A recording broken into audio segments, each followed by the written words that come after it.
Président de la République, chargé de la défense de Côte d'Ivoire. Depuis le samedi 19 septembre 2015, la région du Ourodougou a eu le privilège de recevoir les forces armées de Côte d'Ivoire et de l'ONUCI à Séguéla pour une opération dite Aube du Ourodougou.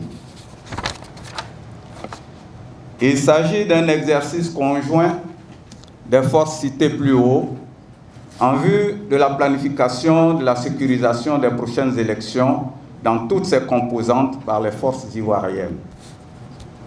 Dans la pratique, outre les actions de terrain sur le plan militaire, la direction des exercices, DIREX, a eu des séances de travail avec les représentants de toutes les couches socio-professionnelles, les populations, les fonctionnaires et agents des différentes administrations.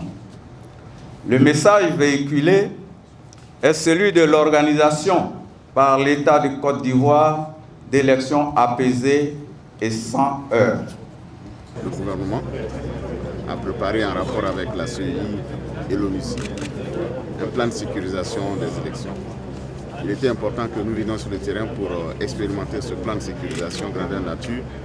Nous avons sollicité la présence de nos partenaires habituels traditionnels. Nous avons donc les partenaires bilatéraux et multilatéraux. Et avec donc l'ONUCI, nous avons fait cette présentation qui a donc accueilli de nombreuses observations et qui vont nous permettre de l'améliorer. Et ce qu'il faut noter, c'est que nous avons 3 étapes dans les élections. Nous avons toute la période préparatoire, la période de campagne, qui donc va démarrer à partir du 9 octobre, comme vous le savez. Et pendant toute cette période, les candidats seront sur le terrain. Nous avons prévu un dispositif de sécurité des candidats, de sécuriser les meetings. Et aussi le jour du vote, nous avons près de 34 000 hommes qui vont être déployés, forces nationales et internationales avec l'ONUCI. 5 000 hommes de l'ONUCI et à peu près 29 000 hommes des forces nationales. Et par ailleurs, après donc, ce processus du vote, le jour du vote, nous avons toute la période aussi sensible, qui est celle donc du transfert des matériaux électoraux, mais aussi des résultats. Et donc les hommes vont rester en présence pendant un certain temps avant qu'ils ne rejoignent leur position. Donc c'est tout cet ensemble qui a été présenté, mais aussi des cas d'école, des cas concrets sur le terrain, pour voir comment un incident est traité, pour voir comment est-ce que le représentant local de la CEI, qui est donc présent dans un lieu ou un bureau de vote, peut constater un incident et qui remonte à l'autorité préfectorale, qui est donc l'autorité essentielle dans la réquisition des forces. Donc c'est tout cela que nous avons examiné et nous avons été vraiment séduits par le plan et aussi apprécié la contribution des uns et des autres. Oui, après avoir visité tout le dispositif, je me rends compte que du travail a été fait, beaucoup de travail, et que le plan de sécurisation des élections qui, pour moi, jusque-là, était juste sur papier, en fait, a tout un aspect opérationnel, fort heureusement, qui est testé aujourd'hui et qui, en principe, devrait marcher. C'est vrai que, suite aux différentes discussions, cet exercice nous a donné l'occasion de discuter et aussi de constater les insuffisances. Donc suite à ces discussions-là, certaines insuffisances ont été relevées et qui seront très rapidement corrigées. Donc je suis satisfait, pour le dire ainsi, et je me dis que tout sera fin prêt pour le 25 octobre. Ma mission donc, c'est sécuriser le scrutin présidentiel dans le district du Woroba du 22 au 31 octobre 2015.